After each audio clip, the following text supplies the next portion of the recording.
El día de hoy es un tema bastante importante y trascendental para un territorio como el Oriente Antioqueño, porque acá contamos más o menos con 20.000 empresas, de las cuales el 90% son empresas familiares, las que se han convertido en el núcleo de este territorio. Damos inicio a nuestro primer panel, Internacionalización de Empresas Familiares, y le damos la bienvenida al doctor Javier Ballesteros Guzmán, fundador de IS Domotic, JP Brands and Solutions, con presencia en España y Colombia. Bienvenido. Hola, muy buenos días a todos. Es un placer enorme y un honor el poder estar aquí con todos ustedes. Les agradezco especialmente tanto a la Cámara de Comercio de Antioquia y especialmente a Jorge Eduardo, que me solicitó amablemente el poder intervenir aquí. La verdad que bueno, llevo desde los 23 años en el mundo del emprendimiento. Soy ciudadano español, lo que pasa que tengo el corazón, por así decir, colombiano. Yo estoy ahora mismo en Medellín. Ahora os explicaré un poco el motivo por el que me impulsó venir aquí hasta Colombia. Me ha gustado mucho las intervenciones tanto de Pablo como de Andrés. De todo se sigue aprendiendo, lógicamente. Y la verdad que es muy importante y muy interesante el ver y el valorarnos como empresas o como empresarios de empresas familiares, que muchas veces no nos damos el reconocimiento o no sé cómo deciros, o el valor que muchas veces necesitaríamos darnos, porque sí que es cierto que el emprender y el crear empresa en muchas ocasiones es muy duro.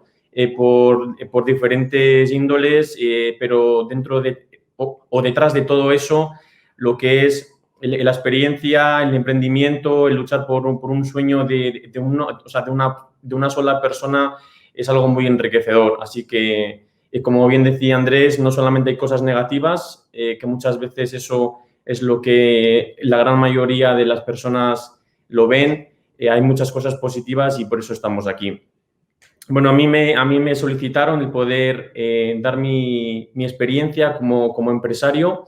Yo soy de esa tercera generación. Yo recuerdo mucho tanto por parte de mi padre como de mi madre a mis abuelos, el tener su propia empresa, el tener su emprendimiento. Mis padres también me inculcaron desde muy pequeñito todo lo que es el trabajar, el esforzarme. Como modo explicativo, muchas veces cuando yo era pequeño me daba mucha rabia, ahora mismo lo agradezco. El hecho de que yo veía a mis compañeros de colegio que ellos estaban posiblemente en el parque jugando y mis padres nos mantenían enseñándonos y trabajando con ellos. También entiendo que las situaciones económicas en aquellos momentos eran diferentes a las que posiblemente en el caso de mi hijo él pueda haber tenido. Pero doy muchas gracias porque es una cultura del trabajo en la que me inculcaron a mí, de la responsabilidad, de la de poder estar al frente también de algo pequeñito y poderlo ir haciéndolo grande. Entonces, eso ha hecho que a lo largo de mi vida profesional lo que es el tema de responsabilidad no sea nada ajeno a mí, ¿no? El hecho de que yo esté aquí en Colombia, bueno, yo he tenido empresas siempre en España. Yo vivo en el norte de España, en Vitoria. Y bueno, en el año 2018 nosotros también sufrimos mucho la crisis del 2009 y afortunadamente nos supimos reponer de esa crisis. En el año 2015 volvimos a remontar y aprendiendo también de los errores pasados. Pero yo, en lo personal, en el año 2018 tuve una experiencia de que me llegué, por así decir, a estresar hasta unos niveles muy altos y en donde ya el propio trabajo no me apasionaba como me llegaba a apasionar hasta el momento.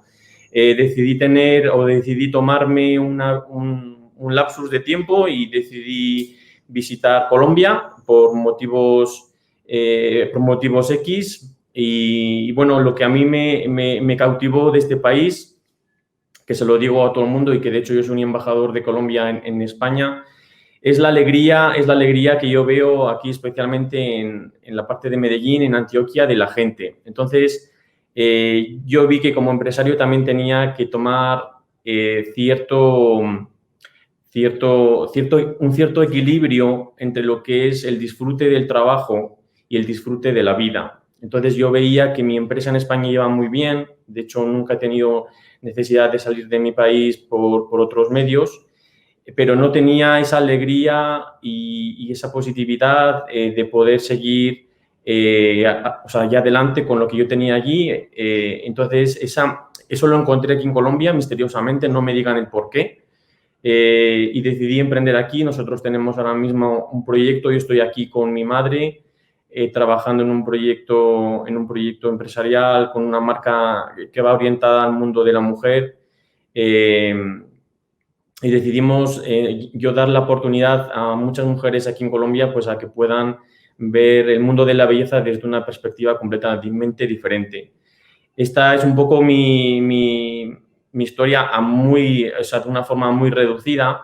Yo lo que quiero sí que es como aportar, si se pudiera decir así, un breve mensaje, ¿no? Que es el miedo a no, o sea, que todos en algún momento de la vida y mucho más ahora en este tema de pandemia tenemos miedo a emprender, posiblemente a dejar los trabajos que actualmente podamos tener. Yo creo que hay una palabra que me gustó mucho, que lo vi hace unos días, de Bruce Lee, que él decía él decía que lo único que hay son límites, pero o sea, los límites no existen, perdóname. Lo que existen son los obstáculos, y eso como ser humano es lo que nosotros deberíamos de ir resolviendo y de ir afrontando. Yo creo que en esta situación ahora mismo, como le digo a mucha gente con la que yo me reúno, nos presentamos ante una situación de una situación económica y sanitaria muy grande, pero aún así, dentro de eso, se pueden ver y hay oportunidades escondidas. Lo que pasa es que hay muy poca gente que lo puede ver. Y yo creo que es el momento idóneo de podernos unir como empresarios, como familias, como bien decía, creo que lo comentaba Fernando, de hacer alianzas, de hacer sinergias entre empresas, entre empresas familiares, y es lo que nosotros, de hecho, aquí en Colombia estamos intentando hacer, y esto es un poco mi aportación, y yo les agradezco mucho el hecho de que me hayan dado este espacio para poder compartir lo que es la parte de mi historia. Muchísimas gracias, Javier, por esta experiencia, por compartir con nosotros y con los empresarios del Oriente y todos los que nos estén viendo estas metas, estos pequeños tips que ellos pueden poner en práctica. Muchas gracias a vosotros. Continuamos con la intervención de Pablo Nogales. Él es máster en inversión de valor y ciclos económicos y consultor de empresas familiares. Bienvenido. Buenas, me escucháis todo perfectamente, ¿no? Sí, todo perfecto. De acuerdo, vale, pues voy a compartir la pantalla. A ver.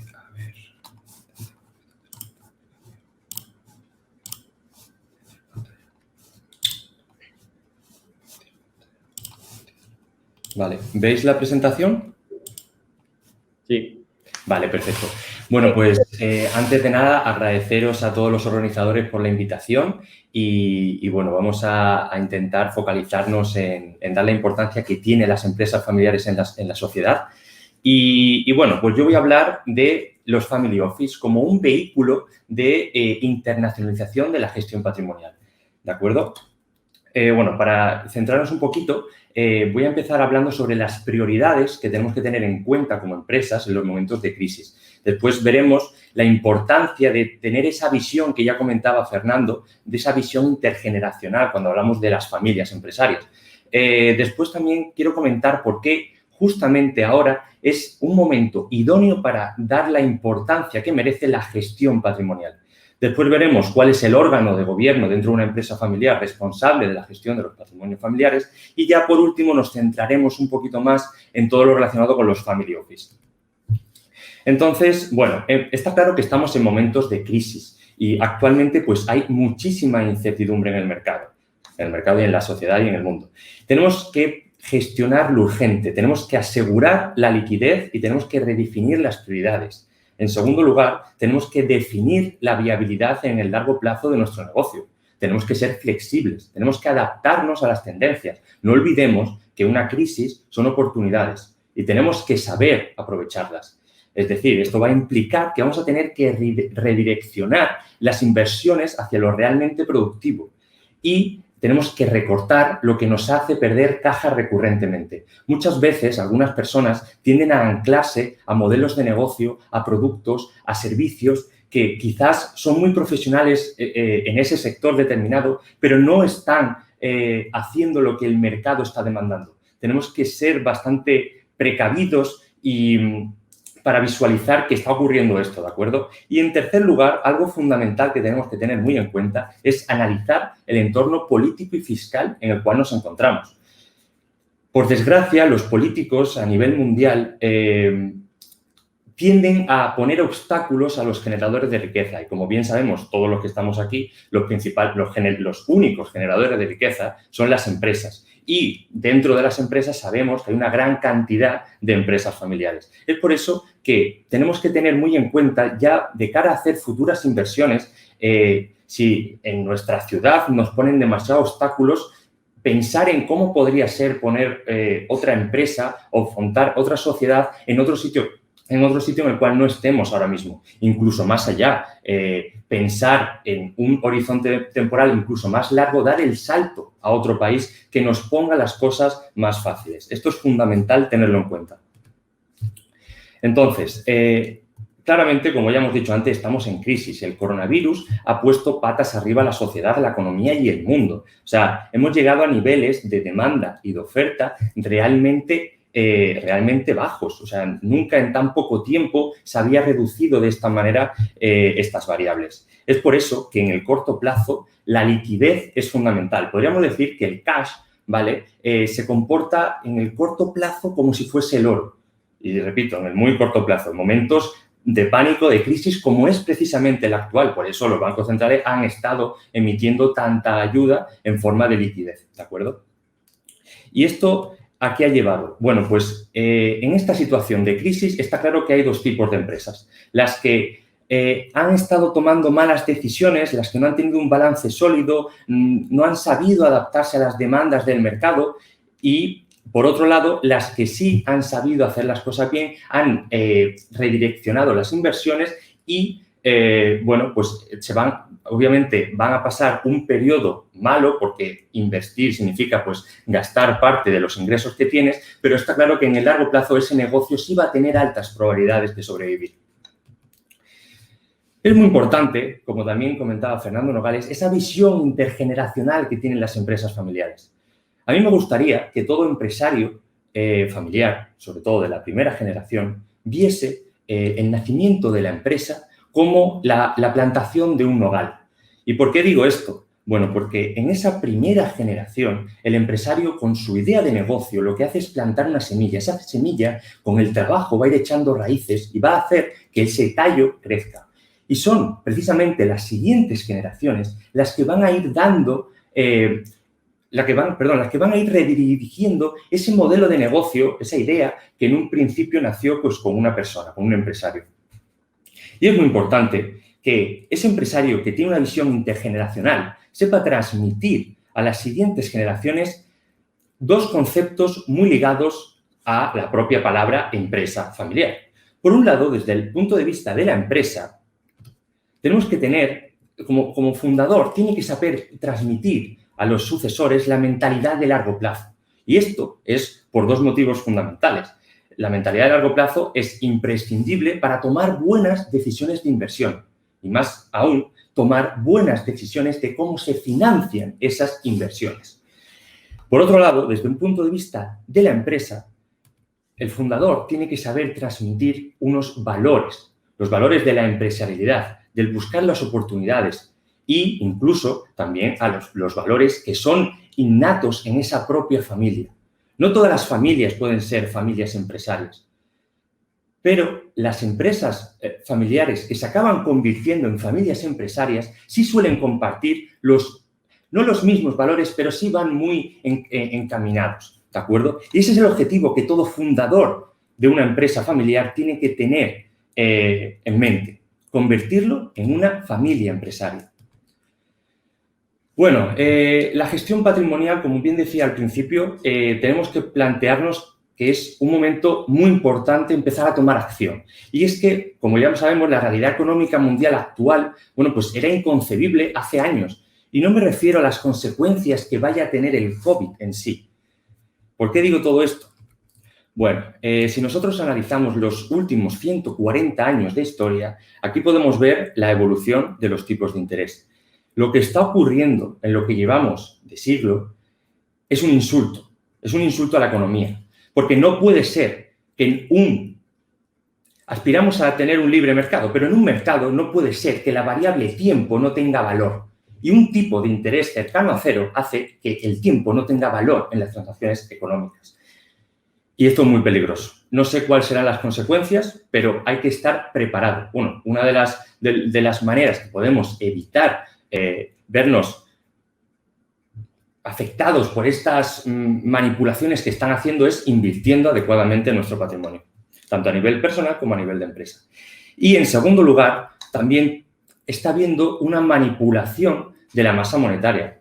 Ya no es manipulación, es un aumento con muchísimo despropósito que están haciendo los bancos centrales. Aquí podemos ver desde el año 1988 hasta el presente. Ya lo podemos ver hasta mayo de 2020. Bueno, vemos que en los primeros 20 años la tendencia de la línea era prácticamente constante. Debido a la crisis anterior, esta pendiente se agudizó. Pero, ¿qué ha pasado en lo que llevamos de año? Desde luego es que no tiene comparación alguna.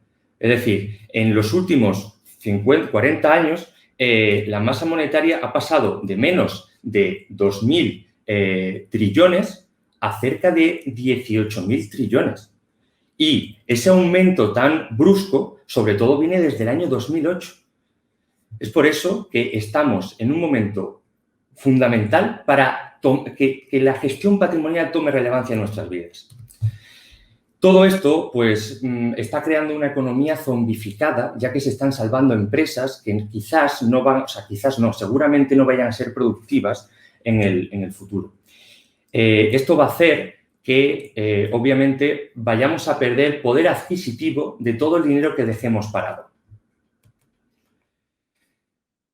Hay muchas familias empresarias que sí entienden la importancia de la gestión patrimonial, pero suelen acudir a la banca privada, ya que es lo más fácil y lo más cómodo. Pero tenemos que hacernos una pregunta muy relevante y ¿es realmente eficiente considerar la banca privada como una manera de salvaguardar nuestro patrimonio intergeneracional?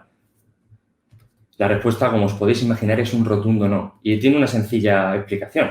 Es que los intereses no están alineados. El banco es un intermediario más y te va a querer vender sus productos por los cuales obtiene elevadas comisiones. Y da igual que tu empresa, pierda capital. El banco siempre va a ganar. La familia empresaria debe de tomar la iniciativa, formándose en la gestión patrimonial y en los diferentes activos en los cuales puede invertir. Y no basta con tener un horizonte temporal de largo plazo, sino que debe de considerarse este horizonte temporal para hacer buenas inversiones a un nivel intergeneracional.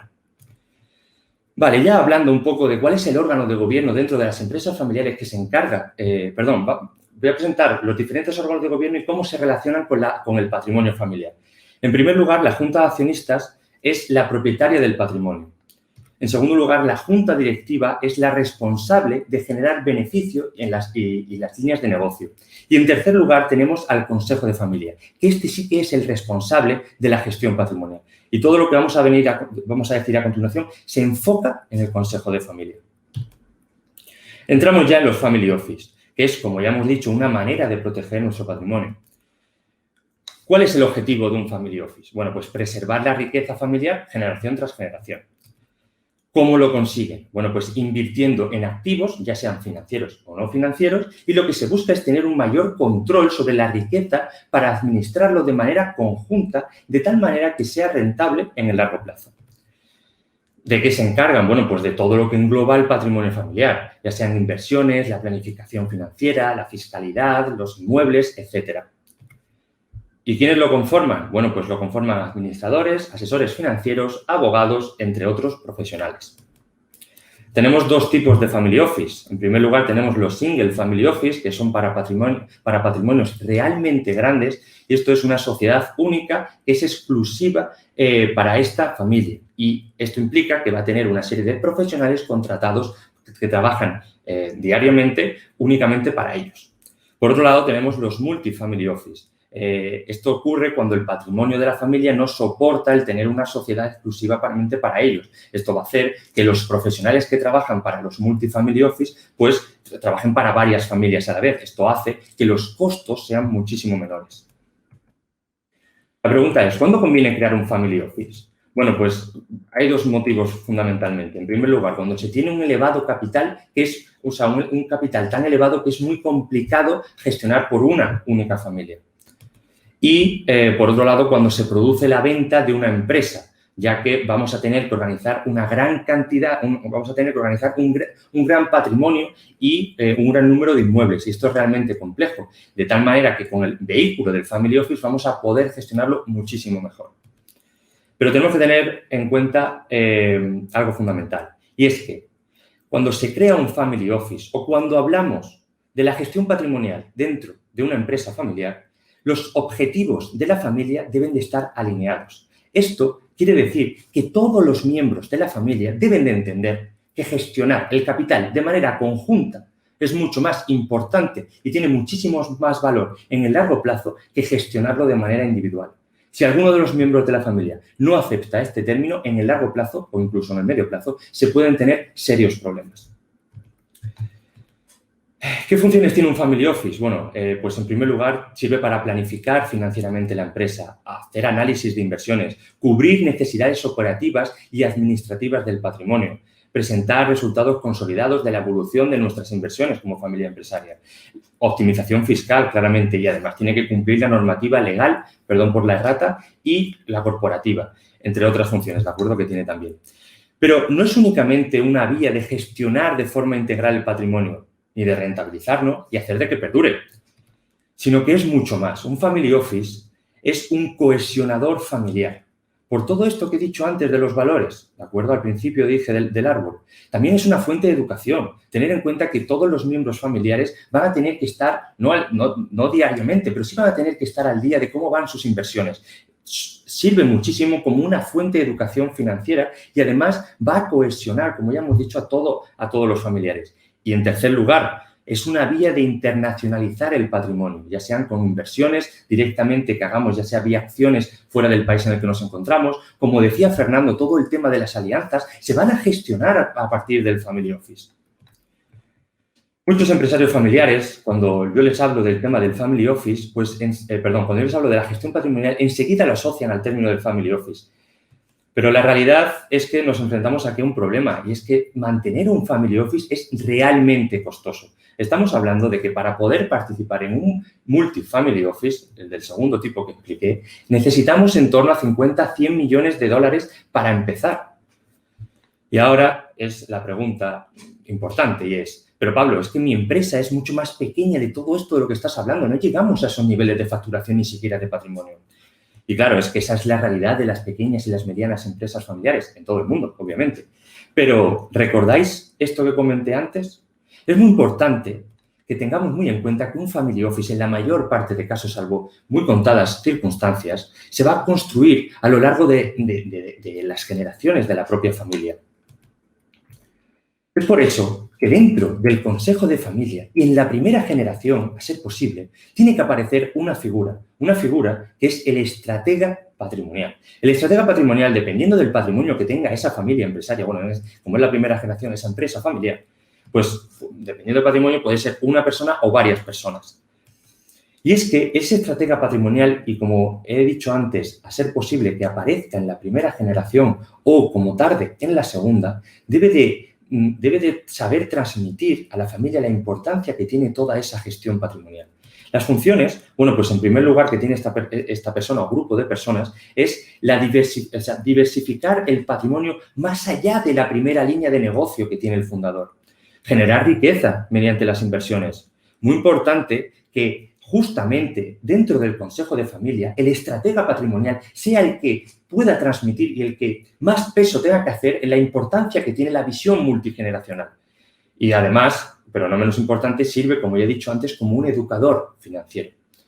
Esto va a permitir, este estratega patrimonial, que nada tiene que ver, bueno, sí tiene que ver con el tema de los family office, pero a una escala muchísimo inferior, va a permitir que con el paso de las generaciones nosotros pasemos de una pequeña pyme familiar a ser un holding familiar. Este holding familiar, supongamos que nosotros estamos en el sector agroalimentario, pues con el paso del tiempo nosotros podemos ir haciendo adquisiciones en los negocios de carácter horizontal o de carácter vertical. Todas estas alianzas que vayamos haciendo o adquisiciones, si compramos toda la propiedad, pues se van a ir gestionando dentro de este holding. Además, también se va a poder hacer, como ya hemos dicho antes, inversiones fuera del país, ¿de acuerdo? De tal manera que diversifiquemos ese riesgo de divisa o de mercado en el cual nos encontramos o incluso de sector en el cual trabajamos. Y bueno, hasta aquí era todo. Muchísimas gracias. Simplemente quería comentar que si estáis interesados en todo lo relacionado con la educación financiera, las inversiones a largo plazo o la mentalidad empresarial y bastantes cosas más, os dejo por aquí el canal de YouTube que he empezado hace pocos meses. Se llama Invirtiendo en uno mismo. Y bueno, muchísimas gracias por la atención. Muchísimas gracias a Pablo Nogales por compartir con nosotros este tiempo y compartir con nosotros todo su conocimiento. ¿Nos podría recordar, por favor, el nombre del canal de YouTube para que los empresarios lo comiencen a seguir? Sí, Invirtiendo en uno mismo. Listo, entonces ya saben, para que lo comiencen a seguir y sigan aprendiendo más cosas sobre este tema tan importante. Continuamos con la intervención de Jorge Eduardo Castro Corbalán, ingeniero civil de la Universidad de los Andes, gerente Unión Editorial Colombia y director de Ampreiteira. Buenos días a todos. Qué gusto poder estar con ustedes en este evento. Hay mucho cariño, compartir, admiración en todo este evento, en todo este foro. Las personas que estamos aquí compartimos primero, por supuesto, la comprensión de la importancia de la empresa, pero adicionalmente el amor por las familias, por nuestras familias, de las que venimos y de las que vamos. Y yo quiero hacer unas reflexiones breves sobre esto para este panel, que agradezco a mis compañeros panelistas porque me permiten integrar lo que dijeron en los temas que voy a continuar. A Javier y a Pablo, muchas gracias. Vamos a hablar una cosa y es la internacionalización familiar y la cultura empresarial. Y para mí es diría muy fácil decirlo porque soy hijo de madre chilena y padre colombiano. Luego, digamos, me muevo una cuadra o salto o brinco y ya estoy un poquito internacionalizado. O sea, digamos, mi mezcla básica, el ADN tiene, como dice mi padre, mapuche y chipcha, cosa que me alegra, me enorgullece, pero también me ha puesto a reflexionar sobre el tipo de experiencias que he vivido al interior de mi familia y que vale la pena, digamos, también poner al servicio de este proceso de integración global y de dinámica internacional. Dentro de las cosas que presentaba Laura hoy, les comparto este tema de Ampreiteira. Ampreiteira surge de la palabra empreiteira, que en portugués es el encargado de la construcción, no porque sea ingeniero civil, sino precisamente en la clave que nos decía Andrés Vial sobre el tema de pensar a largo plazo, del proyecto que trasciende nuestra vida, y eso claramente sucede en las empresas que tienen esta visión y esta vocación de una misión intergeneracional a través de un servicio a la comunidad con su conocimiento especializado. Y por el otro lado está el tema de la Mauta. La Mauta era también un ingeniero civil en la comunidad de Incas, también, digamos, era un educador, pero era sobre todo un educador de élites, era el Aristóteles de los Incas, por decirlo de alguna forma. Entonces, hemos querido recoger en este concepto esta vocación por ayudar y alimentar a estos esfuerzos trascendentes que tienen las familias empresarias y por el esfuerzo específico y especializado, además, de construcción de élites al interior de sus familias. Bueno, entonces lo primero, digamos, que quiero compartir aquí, esta es una pregunta que siempre hago en estos temas, los que me han acompañado, es ¿cuántos creen que es muy arriesgado invertir en otros países? Esta es una pregunta, digamos, que surge en un debate de internacionalización siempre. ¿Cuántos creen que es muy arriesgado invertir en otros países? O sea, el primer tema, y lo hemos hablado en varias ocasiones, es el tema de la incertidumbre, del miedo, del riesgo, ¿cierto? Pero hay otra pregunta adicional y es ¿cuántos creen que es muy arriesgado invertir en un solo país? Porque El problema aquí es no percibir el riesgo de lo que hoy vivimos, conocemos y nos sentimos cómodos. El riesgo de no salir de nuestra zona de confort. El riesgo de no abrir la mente. El riesgo de no estar buscando más allá de lo familiar. En este sentido, digamos, no del acogedor, sino en el sentido de que no es lo cotidiano, no es lo que presumimos como es el mundo. Entonces, hemos visto, por supuesto, la pandemia nos ha puesto el problema de que de pronto nuestro sector no estaba diversificado, nuestra lógica regional no estaba diversificada o nuestro riesgo país no estaba diversificado, pero porque no veíamos el riesgo de estar invertidos en una sola cosa, en un solo país, en un solo lugar. Es decir, el riesgo de no estar viendo más allá de nuestra zona de comodidad.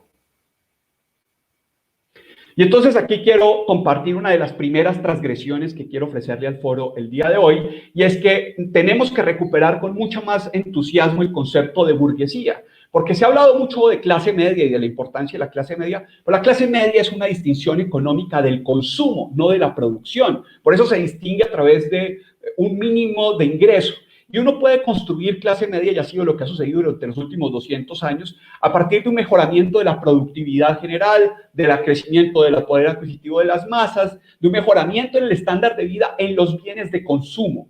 Pero no necesariamente ha sido la clase media como tal definida en términos de su lógica de nivel adquisitivo, la creadora, no es un espíritu productor, puede ser, digamos, parte dueña de los medios de producción a través de los fondos de pensiones, a través de inversiones de ahorros que puedan hacer de manera espontánea, digamos, o precavida, pero no es de la función de la clase media, del espíritu cultural de la clase media, que está concentrado en el consumo, en la diversión, en pasar el rato agradable, en el tener el joie de vivre que decían por ahí los franceses.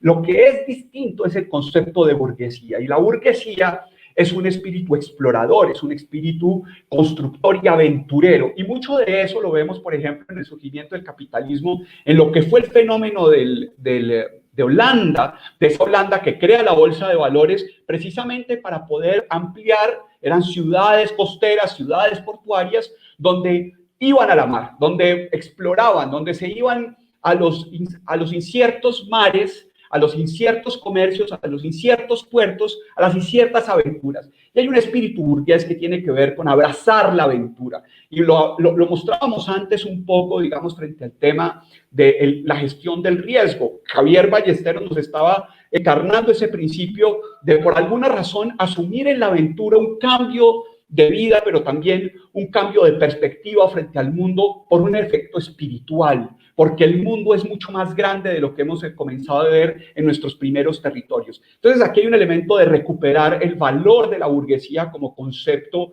digamos, que puede ayudar a nuclear esta integración entre lo internacional y la cultura, especialmente en las familias, que no necesariamente, reitero, todas son burguesas. Pueden tener estilos de vida que hoy decimos que son estilos de vida burgueses, porque la productividad y los salarios han mejorado las condiciones de alojamiento, de alimentación, de entretenimiento, pero no significa un espíritu de abrazar la aventura.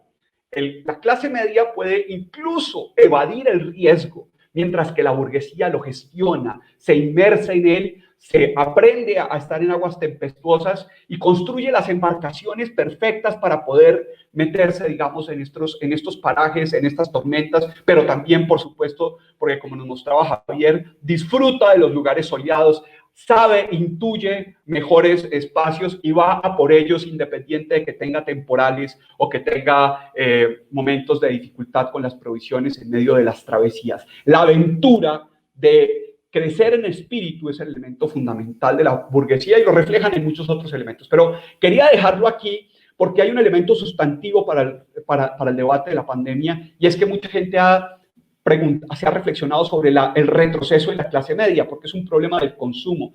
Pero esto lo vamos a recuperar única y exclusivamente si levantamos espiritualmente el debate del espíritu burgués aventurero, de ver más allá de la tempestad ocasional esas nuevas playas donde las cuales podemos nosotros, o nuevos puertos a los que podemos adquirir o ir acercándonos.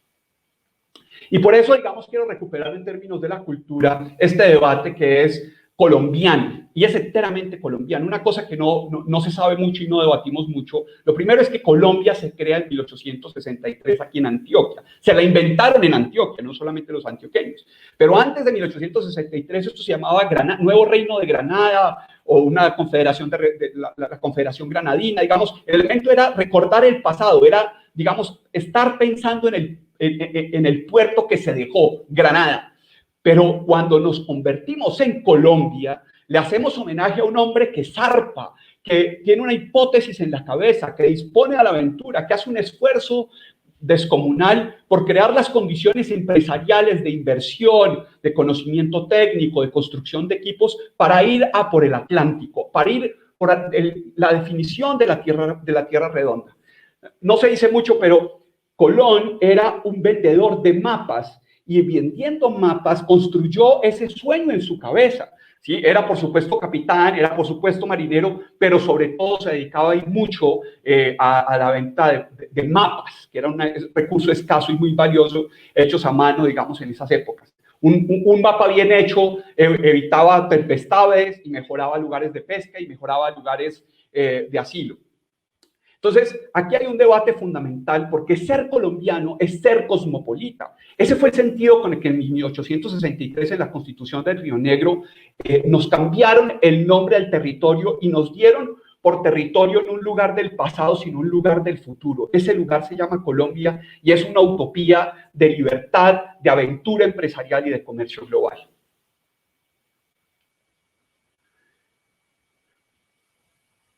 Y aquí, digamos, quiero alimentarlo con otra de las reflexiones, que esto es muy importante para el escenario antioqueño. Estos son dos elementos fundamentales. Este cuadro que está a la derecha es precioso, espectacular, me encanta, pero cuando uno a veces lo pregunta aquí si la gente lo conoce en Antioquia, y para no decir Colombia, por supuesto no voy a preguntar en el extranjero, pero lo deberían buscar, es el cuadro Horizontes de Cano. Es un cuadro espectacular que muestra un espíritu que se encarnó en estas montañas. Es el espíritu de una familia que busca un lugar donde crecer, donde, como estaba contando Pablo, poner la semilla y echar raíces y crecer hacia largo plazo. Es un lugar, es claramente el nombre diccionario, y esto estaba en la cultura.